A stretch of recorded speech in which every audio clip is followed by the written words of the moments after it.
with the Sword and Shield era coming to an end, there's a lot of discussion about what are the best cards to invest in, what are the best sets to invest in, and the latter is something I have discussed to some extent. I've spoken a little bit about some of my favorite sets released during the era. However, I've not really gone into the specifics of discussing actual cards that comprise and make up those sets.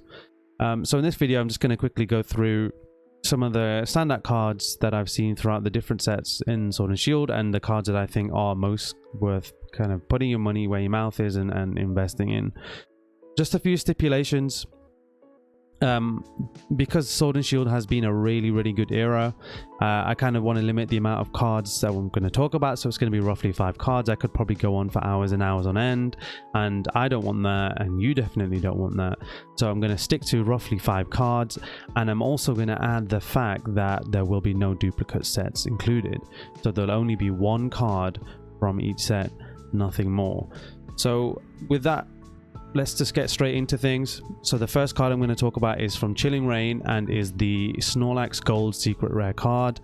There was obviously another Snorlax Secret Rare that was released in Sword and Shield, Sword and Shield base, that is. However, Snorlax, this Snorlax card certainly trumps that. Compared to the Sword and Shield card, it seems to be printed to a much lower number, and Snorlax itself is obviously a very popular card. The art itself is, I wouldn't say it's as amazing as some of the other cards that will appear on the list, but it's a pretty funny art. It kind of presents Snorlax as we see Snorlax most of the time, being obviously this kind of like lazy, large, and a bit larger than life kind of character. And out the bat, the price itself of this card was quite high. The one thing kind of holding it back is Chilling Reign is still considered by a lot of people to be a substandard set.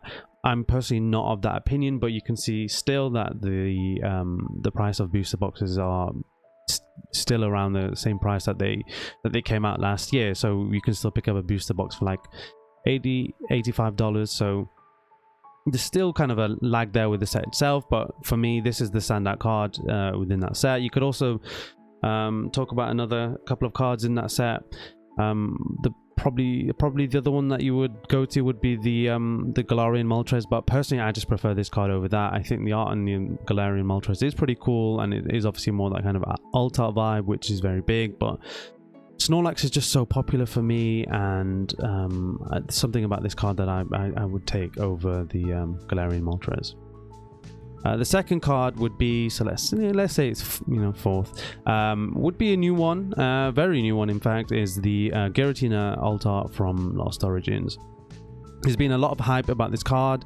It and probably the Aerodactyl, and I'm sure I'm missing a few, or missing 1 or 2, have been basically are going to carry Lost Origins as a set. So there's going to be a lot of pressure on those cards, and I think because of that, the cards should maintain a decent price. Again, it depends on quite a few things. Like I'm going to be pretty broad with a lot of the things I'm talking about, but it's a lot of things you need to consider, including the amount of boxes that have been printed. Like for example, one thing that was holding that Snorlax back again from the previous slide was the fact that the Chilling Reign is still quite common and was massively overprinted, but that's not something we've seen yet with Lost Origins because it's just too early to know. So we'll see in probably a couple of months time how that goes, but straight out of the cage, like it's been really good.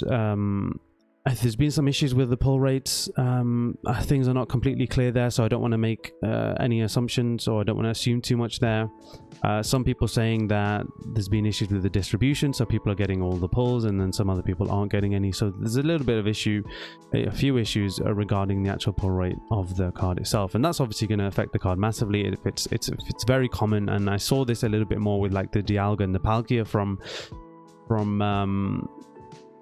from Astral Radiance, Brilliant Stars, but both of those seem to be pretty commonly pulled. I saw a lot going up on eBay quite quickly, meaning that the price was brought down pretty quickly, and they're again now like around $50, whereas when they came out they were probably closer to three figures. So a lot to consider here with the Giratina because it's so fresh and so new, but because it's such a beautiful art, there's been a lot of hype about it. Lost Origins is considered a good set. A lot of people have been, you know, made a video on it previously saying why not to invest it, and I got a lot of comments to say, oh, I'm, you know, really interested in the set itself. So there's obviously a lot of hype about it, and that's why I've kind of put it in the kind of fourth place spot. Third would be the Alt-Art Charizard from Brilliant Stars. So obviously it's a Charizard card, there's not much to be said. And second, and beyond that, obviously the kind of superficial stuff, it's as far as I'm seeing, it's not the most commonly pulled card. Brilliant Stars is obviously a really popular set. It's not as popular, for example, as say Evolving Skies, but as you know, more and more product gets opened, I think we'll get a better idea of how well this Charizard will do over time. But again, it's Charizard, they always do well.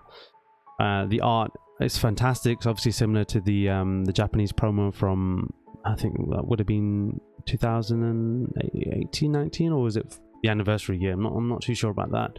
But it's a similar art to that, which actually I don't think is necessarily a good thing. Just because obviously you want a little bit more uniqueness with some of the cards, and that's something that does, in my opinion, drive the price of a couple more cards that will be discussed in a few moments. But no, you can't really go wrong with this. I'd say, and it's going to be a bit of a spoiler, that this is probably the best card, in my opinion, to invest in, from the Charizard card to invest in the Sword and Shield era. We'll obviously see what happens with the UPCs, because a couple of those look fantastic. I think it's the third one that's kind of from like a battle angle as well. I think that's just, that one in particular of the three, I think it's the weakest one. I just don't think it's as good as this one. I think it's probably got a little bit too much going on. But no, you can't go wrong with this Charizard. It's already quite expensive, and it's, I think, maintained a reasonably good price there. So you know, given the time, obviously these things don't happen overnight. We'll I'm sure we're going to see a lot of progress and improvement from this. And a surprising one, probably, I guess, for some people, is the Pikachu Vmax. And for me, the main reason I'm putting this here is the fact that it is so difficult to pull. At the time, people were saying it's one in roughly 1,000 packs, if not higher, maybe like 1,200, 1,280, roughly around about that much. So it's quite a difficult card to pull, even after all this time, because obviously it's one from one of the earlier Sword and Shield sets. I still don't see it don't see that many of them come up. There's obviously a few, but not as many as you'd think, given all the product, that Vivid Voltage product that would have been opened. It's obviously been reprinted multiple times as well, so that should have obviously put more of these on the market, but it's just been kind of slow to come out, just because it is so difficult to pull. I think the pull rate certainly did change once the reprints were shipped out, but I don't have, I guess I just don't have exact numbers for those compared to the beginning when Vivid Voltage was first released. Again, it's one of those cards similar to the Snorlax and maybe even the Giratina, where it's the biggest card in the set, and it's, I think, by far, I guess less for the Snorlax, but for the Giratina, it's the biggest, it's the standout, and by a fair margin as well. At least Lost Origins has more kind of mid-tier cards below the Giratina, whereas the Pikachu here is probably the best card. It's the best card in Vivid Voltage you can get, but I don't think anything even comes close. And Vivid Voltage now, after the multiple reprints, has really come down in price. But this Pikachu has still managed to maintain a decent price here. I think roughly now it's still around about $250. So it's maintained a decent amount even through those reprints, mostly I assume because of how difficult it is to pull. So that's why I would have put this surprising card at number 2. And to no surprise, probably to most people, would be number 1 is the Moonbrian, the Umbreon Vmax Alt Art from Evolving Skies. I think this one's a little bit obvious. You know, probably don't need to talk too much about how good this card is, how popular it is. I think at the moment it's still going for around $600 to $700 in a PSA 10, and so I bought a few copies at around $100, maybe about 120 at the time when it first came out. I just didn't expect it to rise as quickly as it did, so I actually ended up selling mine around 250, I believe, maybe 275, and it's still continuing to go up as well. Evolving Skies had a small reprint recently, but wasn't enough to kind of quell the booster box prices, and it didn't do much to stop this bad boy from shooting up in price as well. What can you say about Moonbrian that hasn't been said before? Just a beautiful art, really popular Pokemon. And one thing that I mentioned about the Charizard before was that it just wasn't unique in the sense that this card is unique, and I think that's another thing that people really appreciate. You either get, you get this card, or you don't have that much similar to it in a sense, whereas the Charizard card is similar, as I mentioned, to the Japanese promo, and then at the same time there's obviously so many of the different high-end Charizard cards, so you've got a few to choose from. Whereas if you are an Umbreon fan, which a lot of people obviously are, this is the card you want, and this is the card you go for, which means it's really gonna push that price higher and higher, and I think that's just going to continue to happen.